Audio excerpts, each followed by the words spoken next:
Naitwa MC Mbona Butcher. Watanzania mnanifahamu, mnanipata. Nimekuwa nafanya vizuri sana katika kazi zangu za ushereheshaji. Bila kusahau leo niko hapa kwa ajili ya interview or pre-wedding interview. Bila kusahau niko na 4K ambaye atachukua interview hii mwanzo mwisho.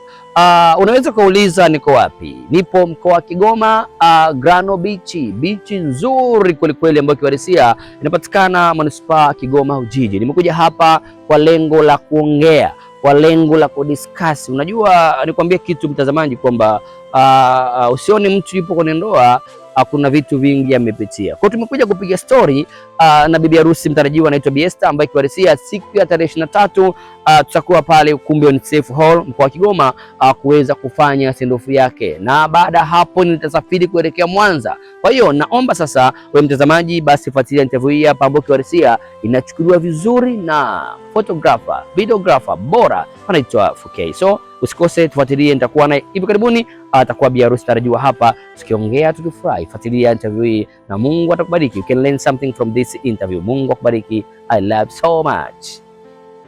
Basi ndugu mtazamaji, nipo Grano Beach, naitwa MC Mbona Butcher. Lakini pia hapa nimekaa na mrembo Bi Esther. Ni binti ambaye hivi karibuni tunatarajia kumwaga. By the way, Esther, labda uambie watazamaji majina yako matatu.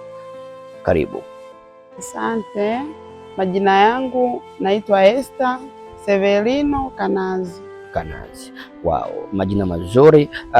Majina ya mchumba wako ambao ni kijana ambaye umempenda kuliko wote Tanzania. Majina ya mchumba wangu anaitwa Morgan Godson Tahonde. Wow. Mchumba wa mrembo wetu anaitwa Morgan Tahonde. Anyway, Morgan ni mtu wa namna gani? Labda watu wamfahamu.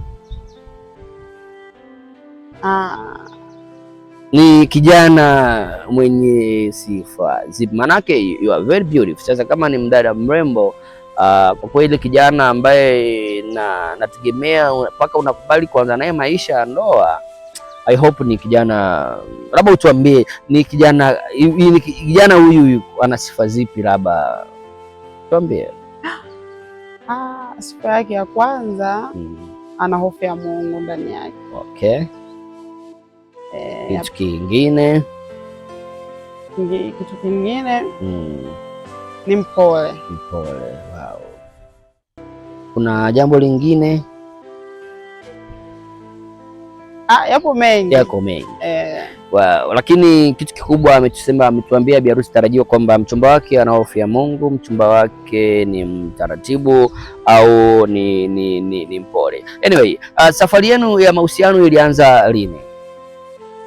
Au mwaka gani? Safari yetu ya mahusiano ilianza 2023. 2023. Kwa mara ya kwanza kijana huyu ulimuona wapi? Kwa mara ya kwanza kijana huyu tulikutana naye NCCF. Ukumbini. Wow. Kukiwa kuna sherehe ya mtu mwingine. Kwa hiyo ukiwa mgeni mwalikwa na yeye akiwa mgeni mwalikwa, wote mlialikwa? Wote tulikuwa wageni waalikwa.